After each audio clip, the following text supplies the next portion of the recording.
Hello, Kate Mosse. Welcome to Let's Talk. Thank you, thank you. It's great to have you here. Now, I was looking at your website this morning and you have the most insane schedule. I mean, for June, 16 June, Borders Book Festival, Melrose, 18 June, Chichester Library, 19 June, an interview with somebody I haven't heard of, 26th of June, Book Lovers Supper Club, 27 June, Portsmouth, 28 June, the Brent Civic Centre. I mean, how do you ever write anything I'm tempted if to you're say out that there being a famous writer? Well, no, actually, it is genuinely a bit of an issue for people. Particularly if you like being out and about and meeting readers, which I really do, and, you know, swanning around to New Zealand, and, you know, these are wonderful things. How amazing that this can happen in your life, you know.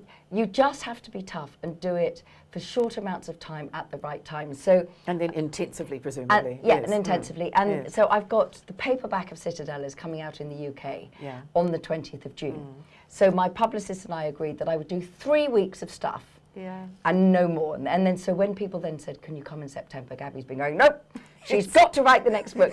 And it is carving up. But Ben Ockery, who won the Booker Prize for The Famished Road in 1991, he once said that cost him 3 years of writing. You know, and so you've just got to do enough.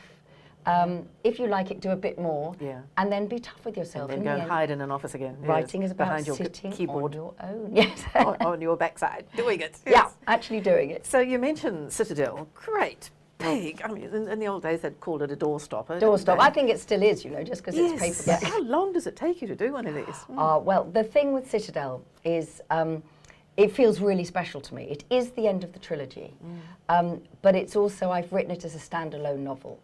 And it's by far my bestseller in hardback in the UK, because a lot of people are interested, and they've started at the end, and that was deliberate, so people didn't have to go all the way through.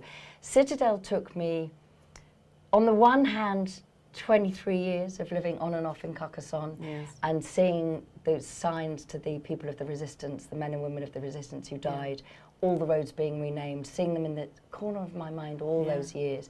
But in terms of actually sitting down and starting it, it's about 4 years of research and about 18 months of writing. You know, but it's important and it deserves it. You can't rush it. Now, Carcasonne, where all of these novels are set, one gets the impression that this is an area of France that is just drenched with history and tragic history. I mean, going all the way back to the... In fact, I saw that it was first settled by the Visigoths, and, you know, that seems so long ago, I don't even know when that is. But it has a terrible history of the Catholic Church oppressing the Cathars? Cathars, yes. And hundreds, thousands of people being burnt to death. I'm afraid does it have a sad sort of feeling about it? Or? I think I'm always really conscious of when I'm in New Zealand or Australia maybe, or America, that there are whole very, very long histories before white people came and took over land. But the history of the European invasion is relatively recent. Yes, we're just so fresh as yesterday. Yeah, you know. And so places like this are eternally fascinating to us. That's the thing. And in Europe, everywhere, truthfully, there is a shadow. It's a shadow. And one of the things about the Languedoc, the southwest of France, and Carcassonne and its history is it is a green land stained red. There have been many battles, many losses, many really awful pieces of history. Cathars I wrote about in Labyrinth. Second World War, the very, very brave women and men of the resistance who gave their lives so people like me can be sitting here in Auckland 70 years later talking to you. That's the truth of it. And we go on holiday to these places, and lots of New Zealanders love France, and you sort of sit at a village cafe sipping your wine and things, and you forget that maybe there were Nazis tramping down the street only a very short time ago. And they were, and the people who were young then saw that. But it's one of the wonderful things, you know, the human heart doesn't change very much, and the human spirit is resilient. And for every awful thing that's happened, there is one act of great bravery or act of great love, and another good story that's to be told. So a lot of your stories are about sort of time slipping too, aren't they? Which is a sort of a genre that people, I gather, really, really love at the moment. It's very popular, where you have a place, but you're writing in different centuries and eras and things. It must be very difficult to plot as a writer. Well, it is difficult to plot, but it's exactly about what you said in your last question, it's that sense that history is everywhere, the stories are everywhere. And so writing a novel that brings in the history of Carcasonne, past and present, is obviously precisely what I do. All the novels are love letters to Carcasonne, really. I mean, she is the lead character, really, in a funny sort of way in each of them. What I do is I write the historic parts at one moment and the modern parts at another moment. Then I put them together like one of those children's games. A sandwich. And exactly. And then I write it again as it should be written. In Citadel, again, I think this is one of the reasons its readership has been so large in the UK for people who haven't yet read me. Although there is a historic element as well, 4th century element of the beginning of Christianity. Truthfully, in the end, the story of Citadel is the love story between Sandrine and her Raoul.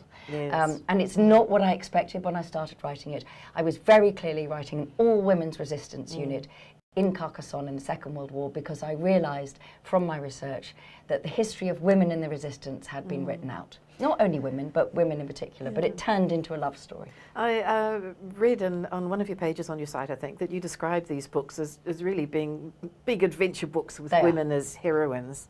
I guess most of your readers are women, are they? And so no, I have half and half. Oh, okay. Very rarely, for an author who is a woman, as you can see, I hope, and writing female lead characters, I have pretty much 50-50. And the reason for that is that I am writing adventure stories with women as heroes. I am writing stories of war and faith. I'm not writing domestic stories because there are many wonderful writers who write about the more private side of women's lives, families and children. I want to write about all the rest of women's experiences. So my women have love affairs and they have sex and they have great time and all of those sorts of things, but the purpose of the story is other than that. It is not romance.